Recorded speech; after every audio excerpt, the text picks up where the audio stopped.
our friends and partners. Thank you very much, Mr. President. Merci beaucoup, Madame la Présidente. Je passe la parole au Président de la République de Chypre, Nikos Christodoulidis.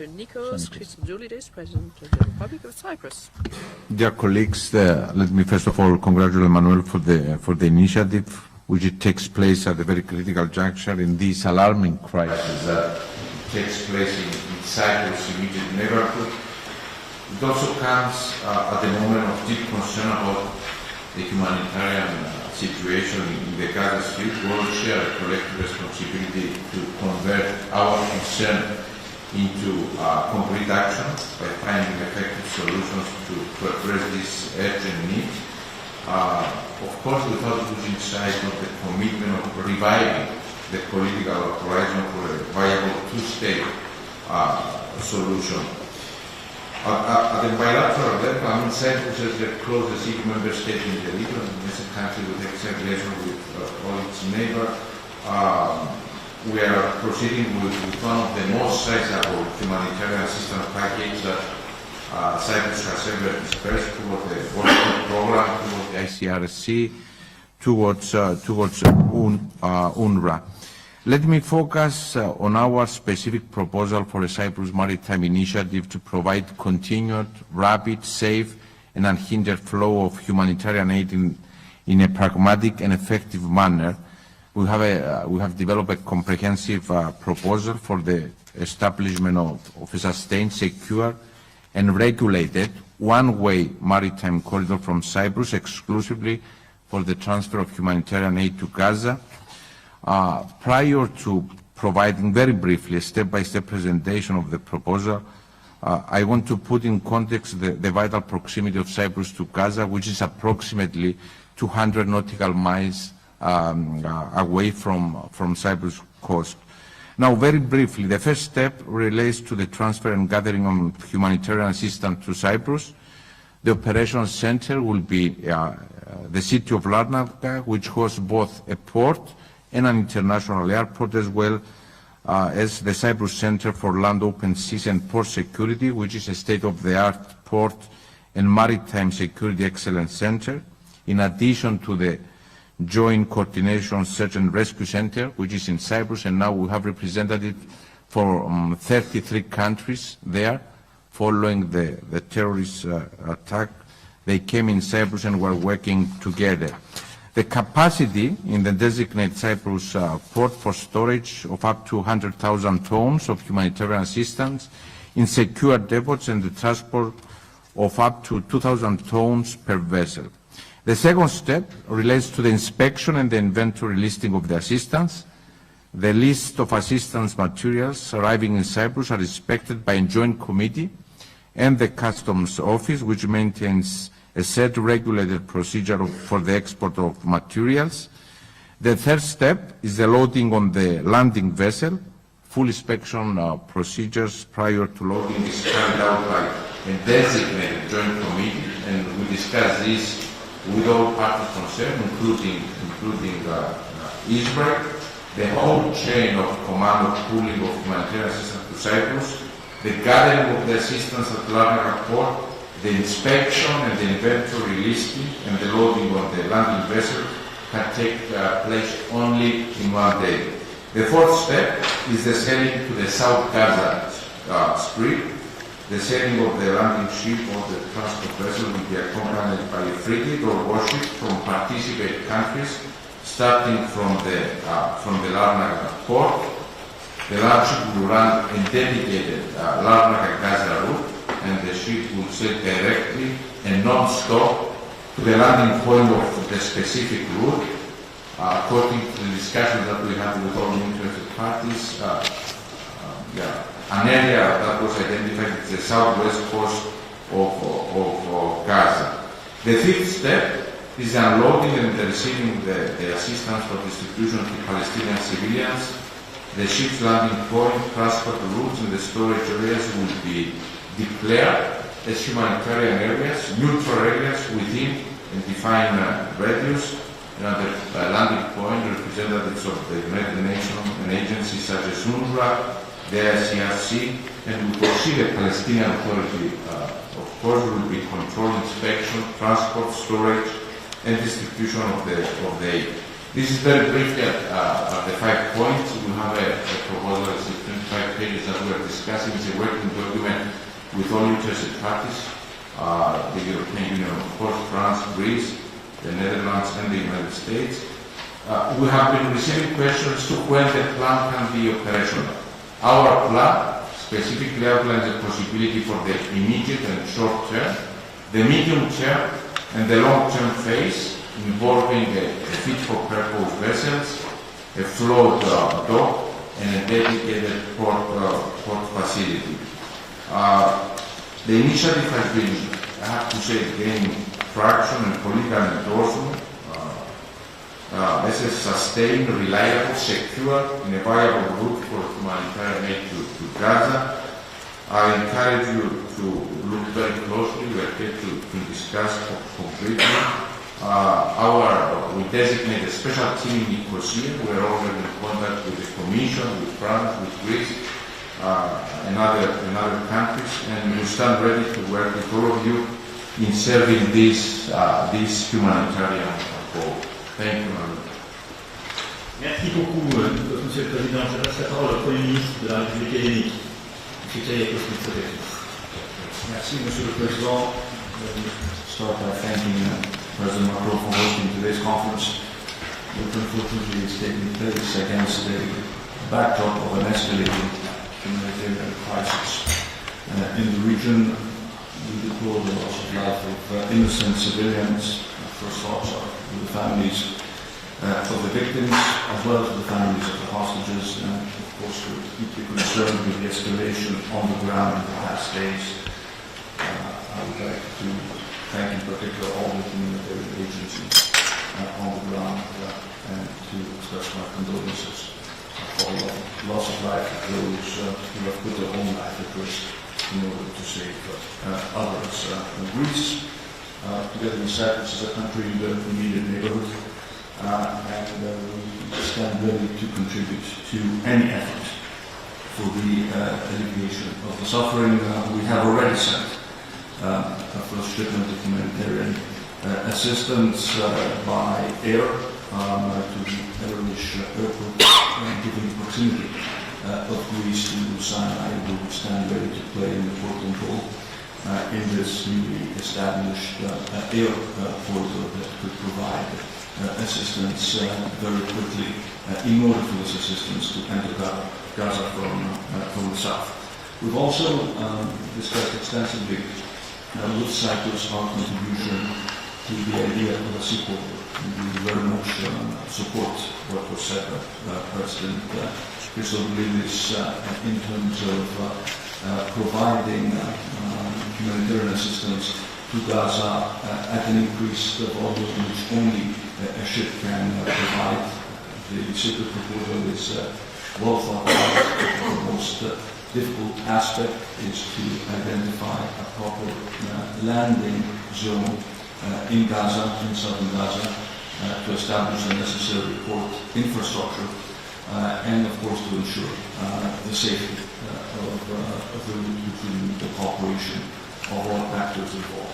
If these preconditions are met, Greece would stand ready to provide naval assets to assist with this project, and we will be looking to all involved actors to help us with possible logistics, especially those who know the geography of the area in much more detail. I will not repeat the positions of Greece when it comes to the overall conflict. This is not a time or a place to do so. Let me just conclude, Mr. President, by repeating what you said. The necessity to start discussing now about a possible political solution to this conflict, which eventually will be the only possible way to ensure a lasting peace in the area. Palestinian statehood is a precondition for a long-term peace in the region. and the two-state solution the only possible avenue that we can pursue in order to get that result. Thank you very much. Merci beaucoup, Monsieur le Premier ministre. Je donne la parole maintenant au Premier ministre de l'autorité palestinienne, M. Michel. شكرا جزيلا سيد الرئيس ماكرون على تنظيم المؤتمر. Kindly allow me to speak in Arabic. بدون أدنى شك حضور الكرام ونحن نشكركم على تلبية هذه الدعوة. في هذا الوقت القصير أتقدم بجزيل الشكر والتقدير لمؤسسات الأمم المتحدة على الدور الذي تقوم به لإغاثة شعبنا وأهلنا في قطاع غزة. سيد الرئيس، الحضور الكرام، كم فلسطيني يجب أن يقتل حتى تقف الحرب؟ هل 6 أطفال كل ساعة كافي؟ هل 4 نساء تقتل كل ساعة كافي؟ هل 10,000 قتيل في 30 يوم كافي؟ أكثر من ما قتل في أوكرانيا في 530 يوم؟ هل جرح 25,000 إنسان كافي؟ قد يموت بعضهم بسبب قلة الدواء. هل شهر بلا دواء أو ماء أو كهرباء أو مأوى كافي؟ هل تدمير 240,000 وحدة سكنية كافي؟ سيد الرئيس ماكرون، الحضور الكرام، طريق الآلام عند الشعب الفلسطيني لم تبدأ ب17. طريق الآلام عند الشعب الفلسطيني عمرها 75 سنة، في مخيمات اللجوء وفي الشتات وفي الضفة الغربية والقدس وتحت الحصار والحرب في قطاع غزة. واسمحوا لي أن أضع الأمور في نصابها ضمن المبادئ التالية. أولا، الدفاع عن النفس هو ليس أن تحتل دولة أراضي دولة أخرى. ثانيا، هناك انتهاك واضح للقانون الدولي الإنساني، وهناك جرائم ترتكب بحق الشعب الفلسطيني من الأبرياء، وهناك حصار، لا ماء ولا طعام، وهناك محاولات للتهجير القسري التي لم تتوقف حتى هذه اللحظة. وهناك أيضا من يعتقد أنه قد ينتصر على دم الأطفال. بدون أدنى شك، ثالثا، ليس منا أحد يبرر قتل الأبرياء من أي طرف كان. ولكن رابعا، ما تقوم به إسرائيل هو ليس حرب على حماس، بل على كل الشعب الفلسطيني.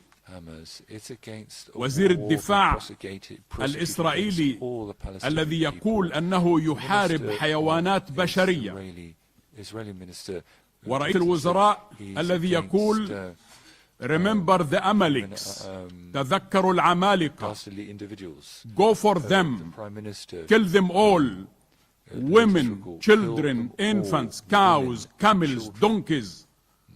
And that's what Prime Minister Netanyahu has been calling his soldiers to do. أيضا سيد الرئيس، 350 فلسطيني قتلوا في الضفة الغربية منذ بداية هذا العام، ومنذ أكتوبر 7 قتل في الضفة الغربية 142 فلسطيني. ولذلك ما رأيناه أن أحد الوزراء الإسرائيليين يوزع أسلحة على المستوطنين، 27,000 قطعة سلاح أعطيت للمستوطنين، ما هذا إلا رخصة بالقتل. السيد الرئيس، الذي نحتاجه هو وقف الحرب، ولكي يصبح هناك معنى للإغاثة لابد من وقف الحرب، لأنه ما معنى أن أحصل على وجبة من العشاء وأقتل في اليوم التالي. الوقت من دم. في غزة كل 6 ساعات كل ساعة يقتل 6 أطفال و4 نساء. 7. الشعب الفلسطيني يحتاج إلى حماية دولية في الضفة وغزة والقدس، ويجب على هذا المجتمع الدولي أن يبتعد عن ازدواجية المعايير. نحن نحتاج إلى منع استمرار الحرب، ومنع احتلال غزة، ومنع تهجير سكانها. نحن مسؤولون عن غزة في آخر 30 سنة، ومنذ انقلاب حماس ونحن نقدم لغزة الماء والكهرباء والدواء والتعليم وكل مقومات الحياة من بنية تحتية وغيره. ولذلك هؤلاء أهلنا ولم نبتعد عنهم لحظة واحدة. الشيء الآخر الذي أود أن أقول أنه حتى أمس قامت الحكومة الإسرائيلية باقتطاع 600 مليون شيكل من الضرائب المستحقة لنا تحت حجة أننا نقوم بمساعدة أهلنا في قطاع غزة. ولذلك الحرب الإسرائيلية على الأرض وعلى الإنسان وعلى الرواية وعلى المال وعلى الشجر والحجر والبشر وكل ما له علاقة بالمكون الفلسطيني. 10. أراضي فلسطين جزء لا يتجزأ. لا يمكن الحديث عن اليوم التالي لقطاع غزة دون الحديث عن اليوم التالي لكل الأراضي الفلسطينية. ولذلك هذه الحلول المجتزأة لا تأتي بنتيجة تذكر. الأولويات بالنسبة لنا واضحة، بحاجة إلى إنقاذ الجرحى وإيصال الدواء والماء والكهرباء، والاهتمام بأن هناك أوبئة قد بدأت تنتشر من رائحة الموت. أكثر من 1300 فلسطيني جثثهم لا زالت تحت الأنقاض. إيصال المساعدات حادشا. إيصال المساعدات لغزة يجب أن يكون لجميع مناطق قطاع غزة وليس للجنوب فقط، لأن هذا يعني دعوة للتهجير من الشمال إلى الجنوب. ونحن نرفض رفضا قاطعا إقامة أي معسكرات جديدة في جنوب قطاع غزة، لأن هذا يعني تفريغ الشمال كاملا. والمساعدات يجب أن تتم مع العنوان الشرعي للشعب الفلسطيني ومؤسسات الأمم المتحدة والهلال الأحمر. والشكر لما تقدم مصر من تسهيلات عبر المعبر ضمن ظروف استثنائية. والشكر لكم جميعا على ما قدمتوا وتقدموا. ولكن سيد الرئيس، أختم كلامي بالقول: هذه ليست الحرب الأولى ولا الثانية ولا الثالثة، هذه الحرب السادسة على قطاع غزة. ولذلك بدون أن يكون هناك أفق سياسي ينهي معاناة الشعب الفلسطيني بأن ينهي الاحتلال. أنا شخصيا كنت أول فلسطيني وصل إلى مدريد من أجل مفاوضات السلام. كان هناك 140 ألف مستوطن في الضفة الغربية. اليوم في الضفة الغربية في 755 ألف مستوطن. ولذلك الحل يجب أن يكون بإنهاء الاحتلال وتصفية المستعمرات. لا حاجة لأفق سياسي بالمعنى التفاوضي. هناك حاجة إلى أن يقول المجتمع الدولي أن حانت ساعة الوقت لكي يتم إنهاء هذا الاحتلال، وتضع الأمم المتحدة برنامج لإنهاء هذا الاحتلال. نحن في الختام سيد الرئيس، آمل أن يخرج من هذا المؤتمر بصوت واحد أننا جميعا نريد لهذه الحرب أن تتوقف. وعندما يتم الحديث عن اليوم التالي، ليس فقط اليوم التالي في غزة، اليوم التالي لكل الأراضي الفلسطينية. ونحن نعلم أنه سيكون هناك اليوم التالي في إسرائيل أيضا.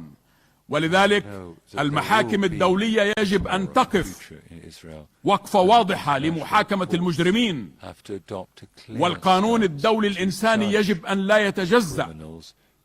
وإذا كنا نحن هنا على هذه الطاولة حماة القانون الدولي الإنساني، فلا بد لنا من إجراءات توقف هذه الجرائم التي ترتكب بحق الشعب الفلسطيني. سيد الرئيس، شكرا مرة أخرى على إضافة هذا المؤتمر. نحن هنا الضحية، ونحن هنا الذين يحق لنا أن ندافع عن أنفسنا. وحق الدفاع عن النفس لا يعطي أي إنسان الحق باحتلال أرض آخرين. وشكرا.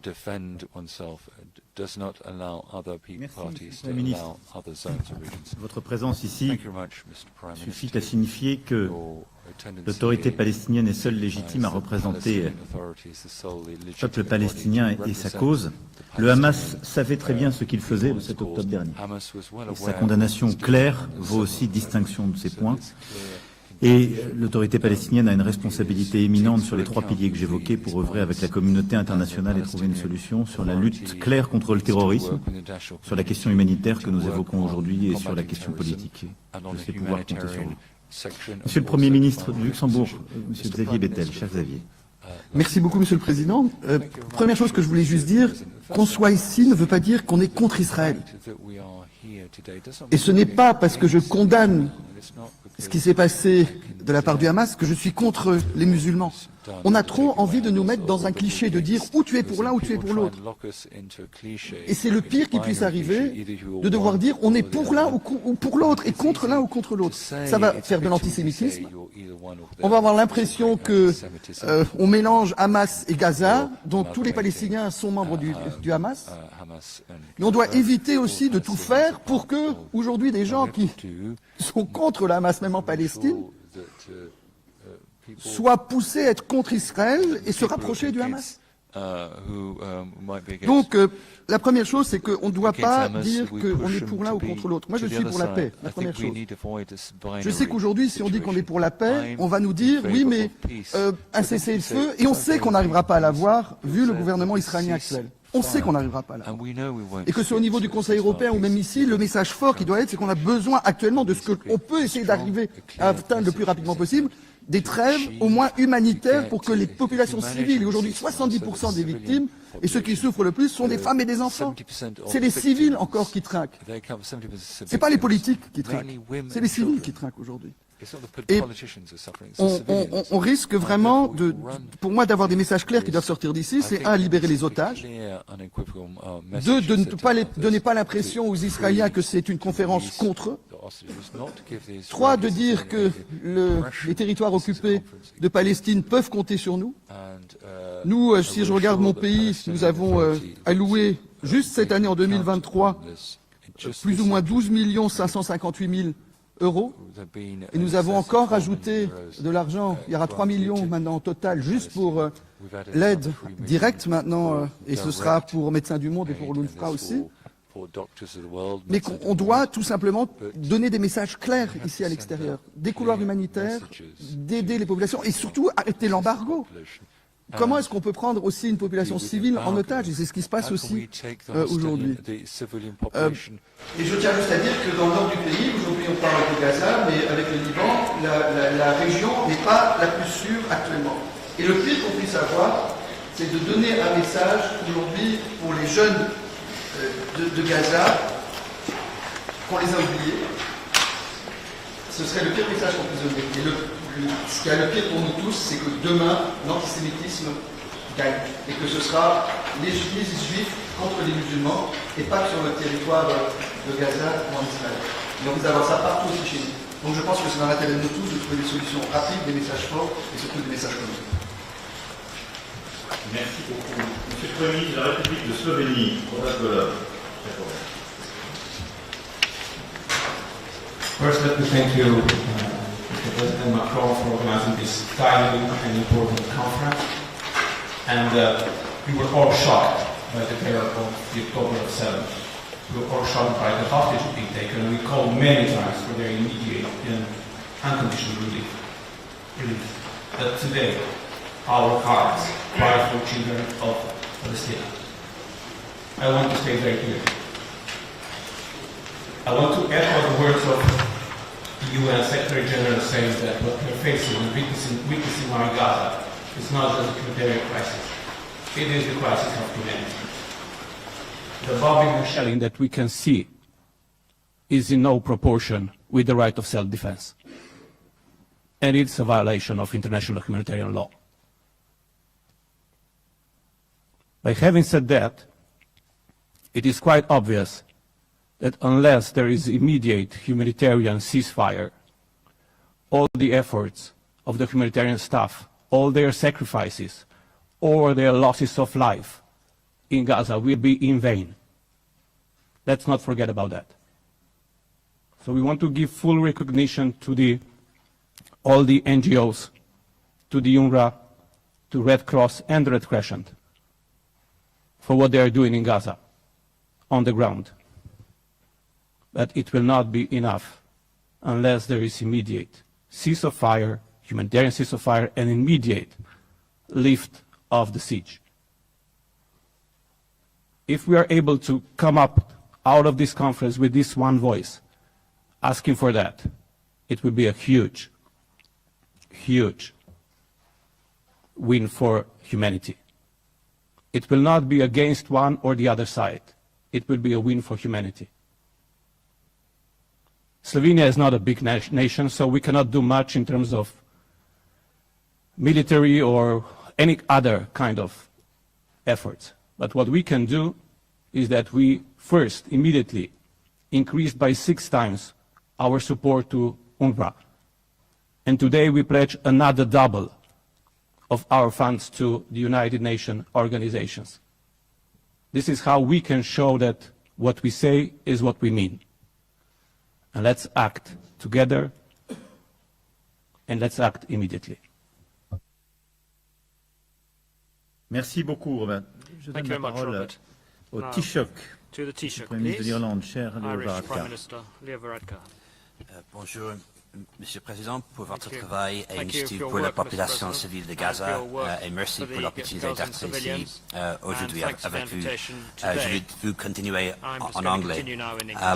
Thank you very much for the opportunity to speak here today, and my thanks to President Macron for the initiative and for the leadership and balance that France has shown since the current phase of this terrible conflict began on October 7th with Hamas's terrible terrorist attack on the Israeli civilians.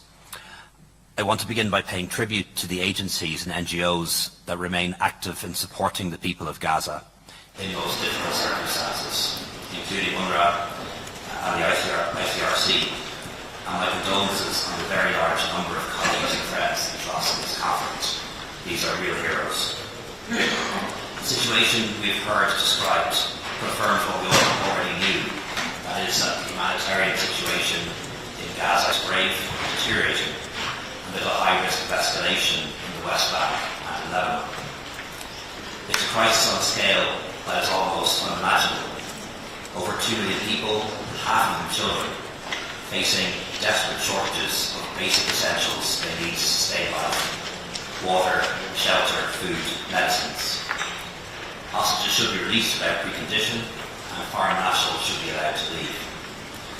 In my parliament yesterday, deputies expressed their particular horror at the large number of Palestinian casualties, especially the 4,000 children reported to have been killed so far. It's very important that we, as the international community, discuss how we can help.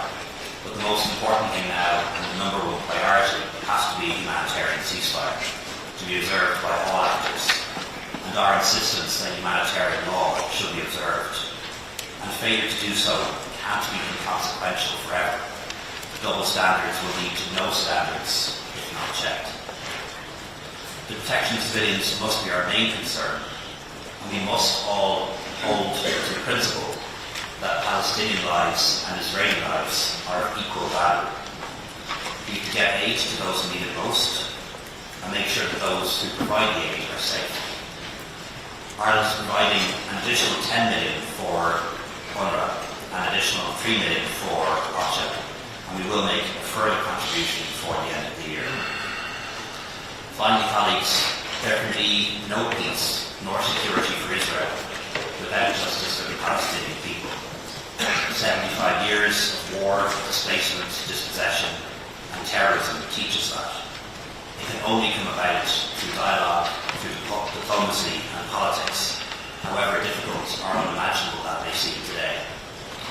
But from Ireland, we know that peaceful coexistence and indeed partnership is possible, even after a long period of conflict. And we, as the international community, need to do all we can to support any initiative and new peace process that can bring people away from their weapons and back to the table. Thank you. Merci beaucoup.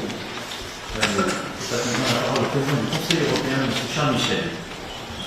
Merci, Monsieur le Président. Cette initiative est parfaitement dressée dans l'introduction. Les trois pays doivent être mobilisés par l'engagement humanitaire, la question sécuritaire, la lutte contre le terrorisme et puis le pilier politique avec la paix.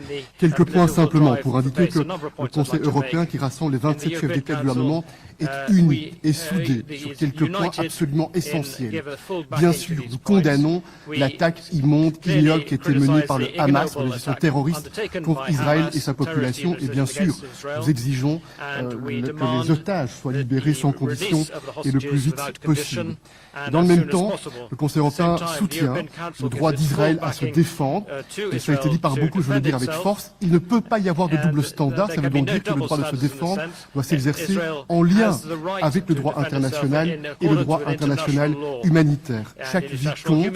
L'Union européenne considère que la protection des civils doit être dans notre ADN. Je voudrais aussi, comme d'autres l'ont fait avant moi, rendre hommage à l'engagement des Nations Unies, des agents des Nations Unies qui payent un lourd tribut dans le cadre de ce conflit extrêmement grave, et remercie aussi les autres organisations internationales qui ont témoigné.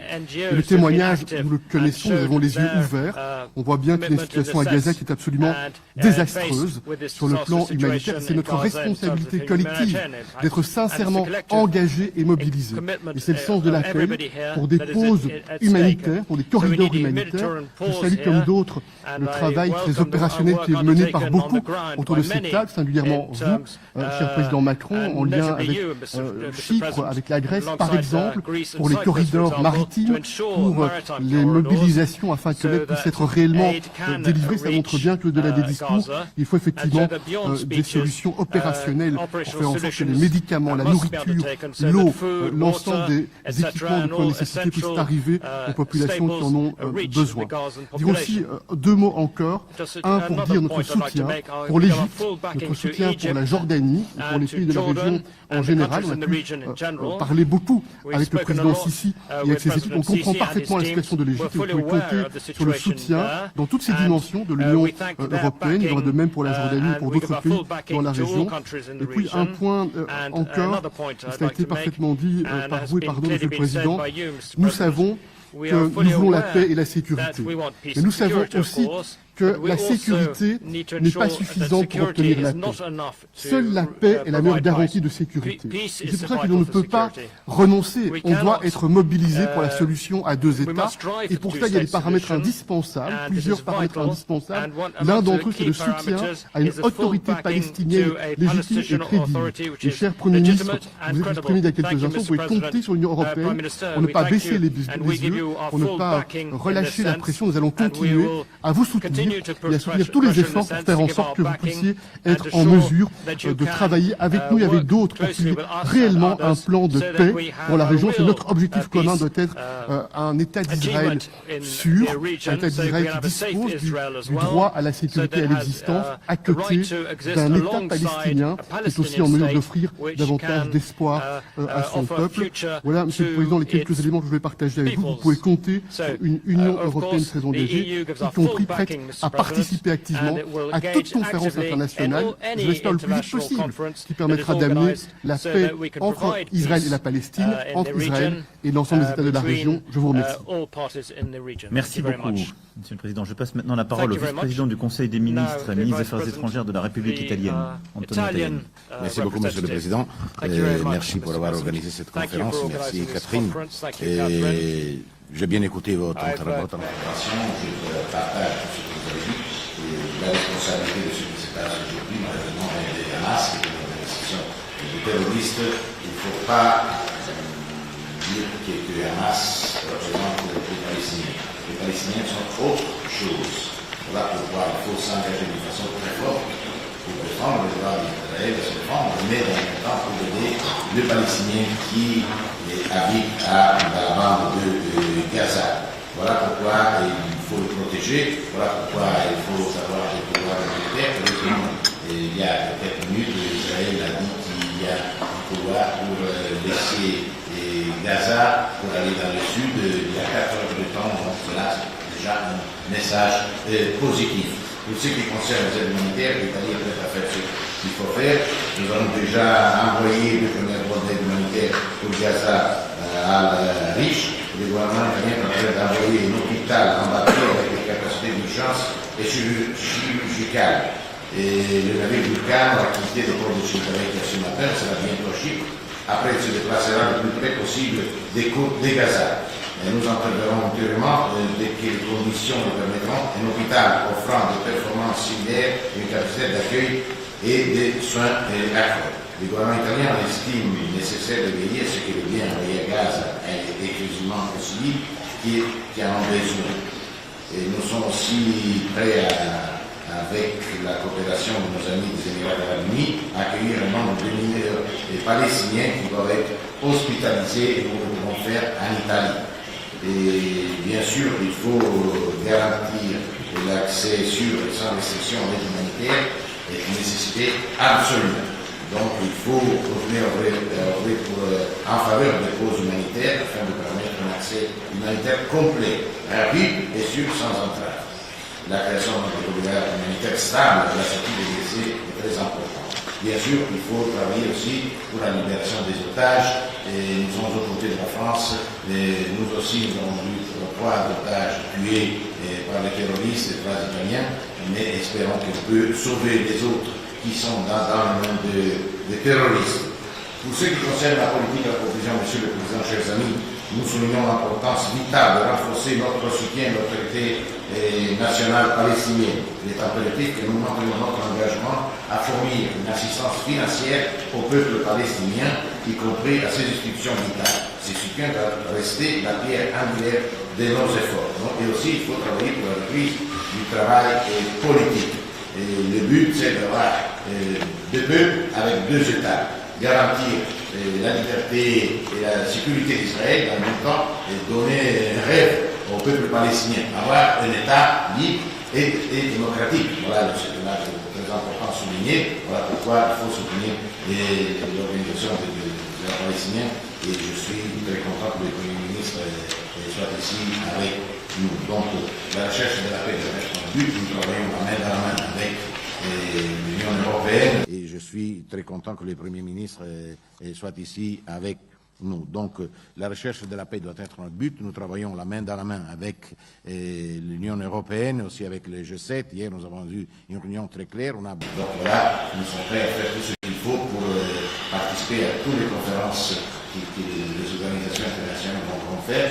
L'Italie est aux côtés, bien sûr, des Palestiniens et aux côtés d'Israël qui veut être, je partage ce qu'a dit le Premier ministre de Luxembourg, nous sommes ni contre ni pour. Nous voulons la paix. Donc, le but, c'est de États. Merci beaucoup, Monsieur le Président. Merci beaucoup. Je passe maintenant la parole à son Altesse royale, le Prince Rachid bin Hassan pour la Jordanie.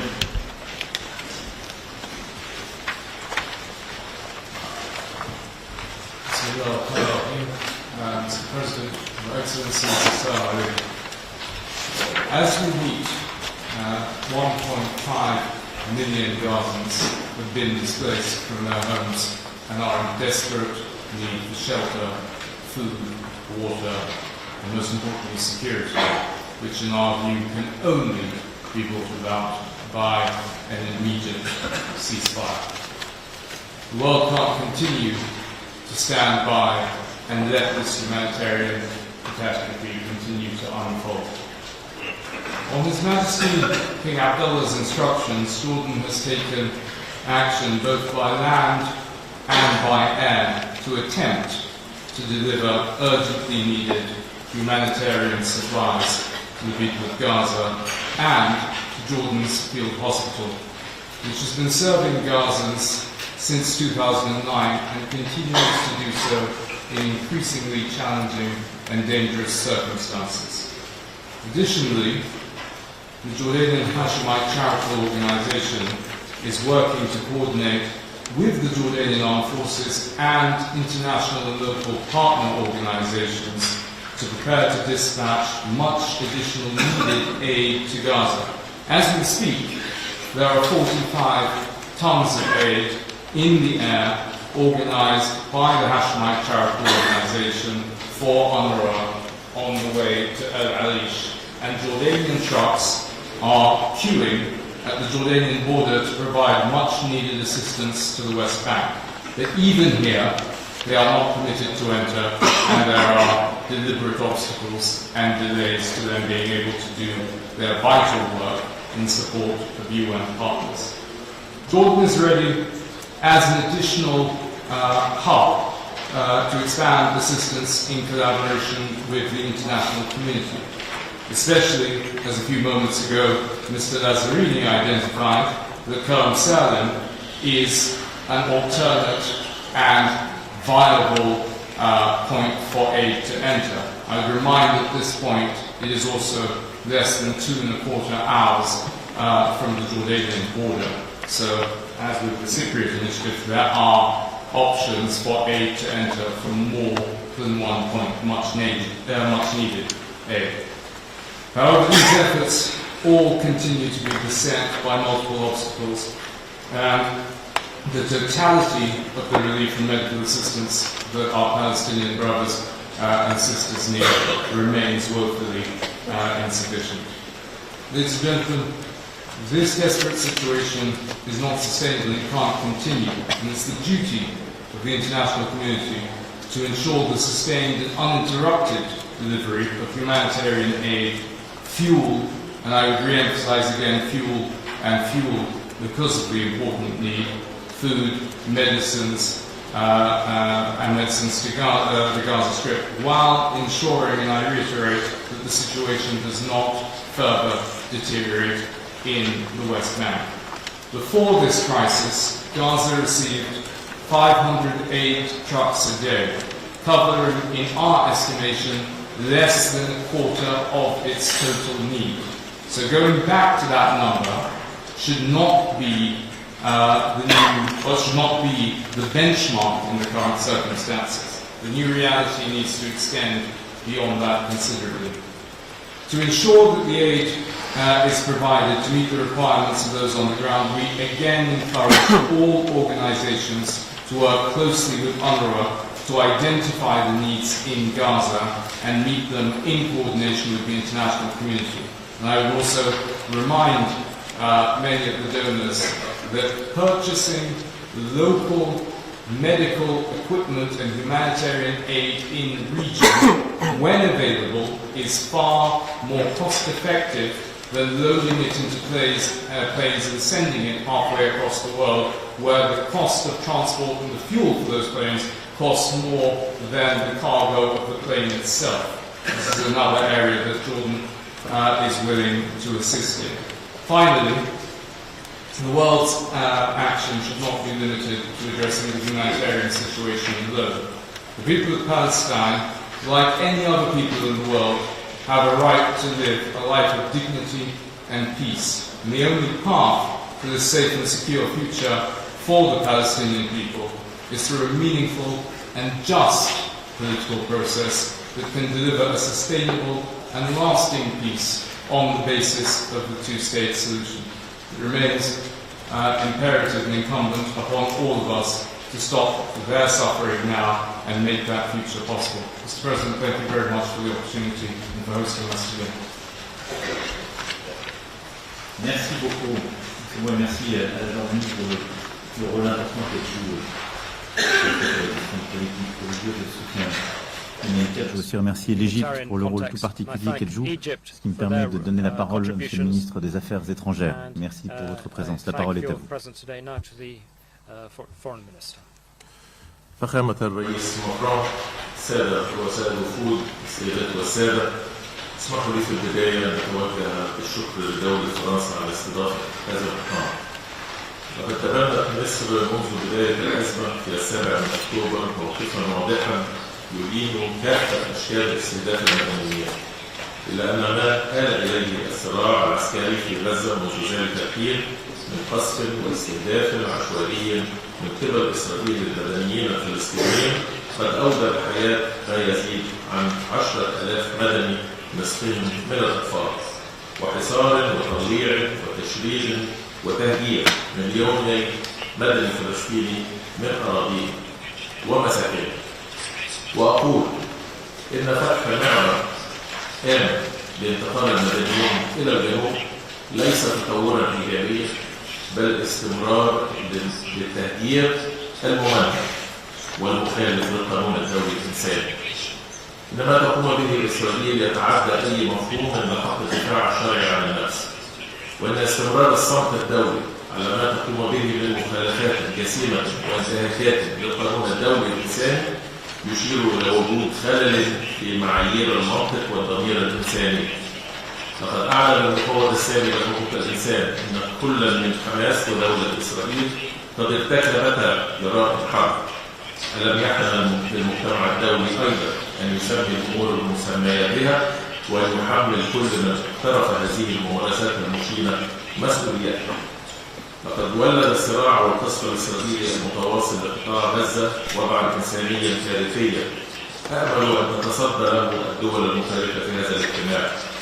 فمن هذا المنبر أدعو المجتمع الدولي أن يعمل على الوفاء باحتياجات 2.5 مليون فلسطيني يعيشون مأساة حقيقية بدون مأوى أو طعام أو ماء. دولي أن يعمل على الوفاء باحتياجات 2.5 مليون فلسطيني يعيشون مأساة حقيقية بدون مأوى أو طعام أو ماء أو كهرباء أو وقود أو منشآت صحية تم استهدافها. هل يستمر هذا الوضع حتى يسقط المزيد من الضحايا الأبرياء؟ لذلك أدعو المجتمع الدولي إلى إنهاء تلك الكارثة على أرضنا، وخاصة إنه من المستقبل. فمنذ اندلاع هذه الحرب قد قدم الشعب المصري من خلال منظمات المجتمع المدني والحكومة المصرية مساعدات إنسانية تم إدخالها لقطاع غزة بلغت حوالي 5,400 طن من المساعدات، وذلك رغم التحديات الاقتصادية التي تواجهها، بحيث لم تتعدى المساعدات المقدمة من مجموع أعضاء المجتمع الدولي هذه الكمية. إنما تم إدخال من مساعدات حتى الآن لا يخفي على الإطلاق احتياجات المدنية في غزة، كما أن الإجراءات المعقدة والمتعمدة التي تفرضها إسرائيل لإدخال المساعدات الإنسانية إنما تفاقم من الأوضاع المتدهورة في القطاع وتثير الشكوك حول أهدافها. لقد طلبت مصر بأهمية الوقف الفوري والمستدام لإطلاق النار، وننجد بكافة الممارسات التي تهدف إلى فرض أمر واقع جديد لإجبار الفلسطينيين على اللجوء ونقلهم برا وترحيلهم من أراضيهم، حيث بلغت أعداد النازحين في غزة ثلث عدد سكانها، وهذا في حد ذاته مخالفة جسيمة أخرى للقانون الدولي الإنساني. إن ما نشهده في قطاع غزة يؤكد يقينا بأن تسوية الصراع الإسرائيلي الفلسطيني لم تتم إلا بناء على حل الدولتين وقرارات الشرعية الدولية، ولقد حذرت مصر من مغبة وصول الصراع إلى هذا المنحى الخطير، وسعت في تواصلها المكثف مع مختلف الأطراف من أجل وقف السياسات الإحادية التي أشعلت النزاع. فلا يكفي مجرد التشدق لتأكيد حل الدولتين دون اتخاذ المجتمع الدولي أي إجراءات فعالة لتحقيق هذا الهدف. إن مصر ترفض بشكل قاطع ما تنتهج بعض الدول من سياسات مزدوجة المعايير إزاء الحرب الجارية، وتؤكد متأكد أن النفس البشرية واحدة في كل مكان سواء كانت في إسرائيل أو في فلسطين. إن التلكؤ في وقف نزيف الدم الحالي يعد مشاركة في تحمل مسؤولية ما يحدث من انتهاكات وجرائم ضد الإنسانية. أخيرا، إن اللحظة التي يعيشها النزاع الإسرائيلي الفلسطيني لم تأتي من فراغ، فدوائر العنف المفرطة التي أصابت الشعبين الفلسطيني والإسرائيلي دون تمييز إنما هي نتاج سياسات الاحتلال ومراسته من ضم الأراضي ونقل المنازل والعمل على الفصل بين الضفة الغربية وقطاع غزة وتجاهل الحقوق الفلسطينية لأكثر من 70 عاما هو ما يحتم تضافر الجهود الدولية لإنهاء هذا الوضع المؤسف وتسوية الصراع على أساس حل الدولتين. وشكرا. Merci beaucoup. Je donne la parole au secrétaire général adjoint du CCEAG, Dr Abdulaziz Alouaïcheg. Thank you, Mr. President. Thank you for convening this timely meeting. And the Gulf Cooperation Council, we fully support all the humanitarian efforts and objectives that have been expressed today.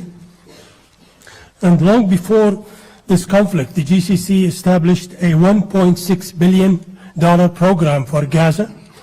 And over the past month, member states have committed additional funds and aid in kind to Gaza, and we plan to do more.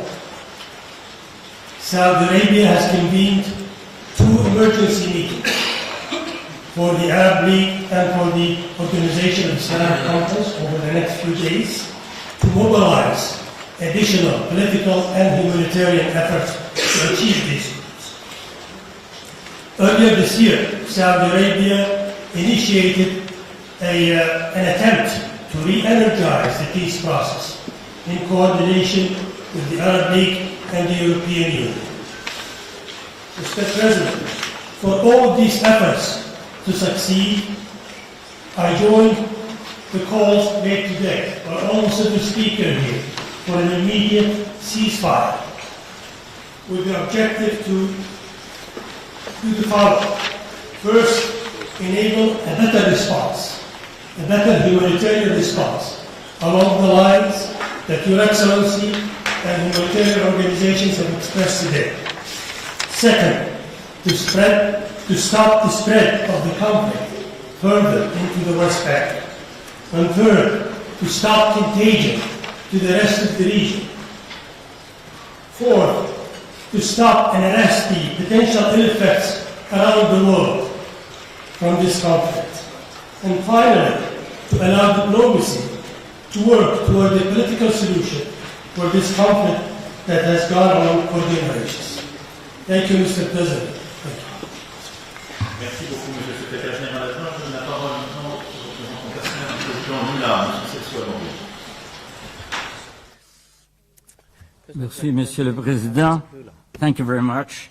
I would like to praise your initiative for convening this meeting. President Lula's words, and I quote, "Innocents are called upon to pay the price for the madness of war." While I speak, we are still anxious about the exit of Brazilians from Gaza, which inexplicably continues to be prevented from leaving the region.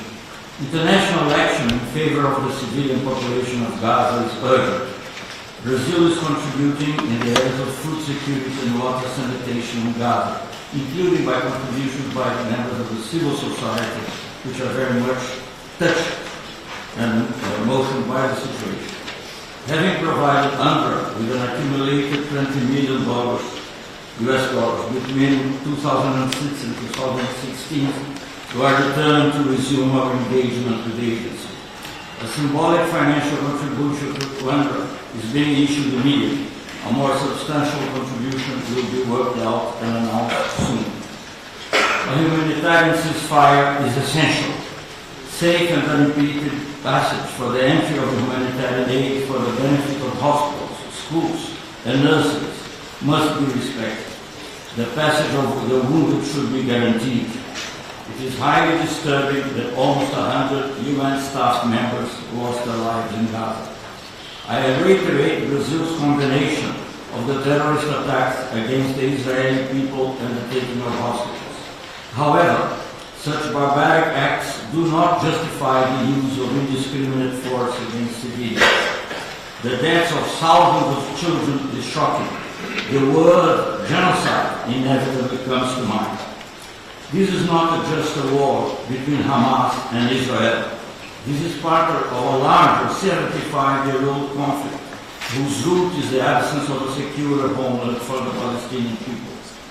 The recognition of a viable Palestinian state living side by side with secure and mutually accepted borders with Israel is the only possible solution.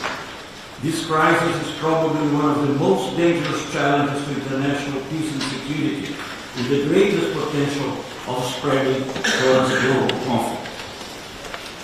Mr. President, Brazil considers that a conference where a political situation can be promoted with the participation of a large number of states, such as an Annapolis conference, is indispensable. France might lead this process. I thank you very much. Merci beaucoup.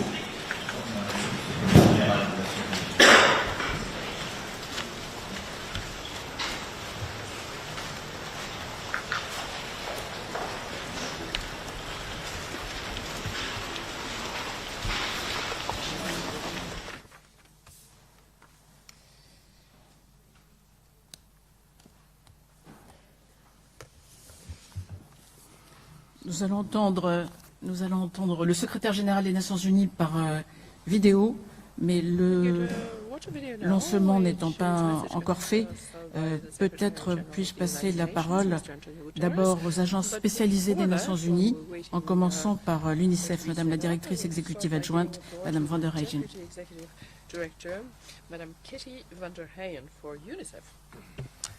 Thank you, Madam President. And what can I say in 2 minutes, if I would love to take 1 minute to commemorate the civilian deaths of children that perished in Israel and Palestine, and our many UN colleagues that have perished during their duty. And according to the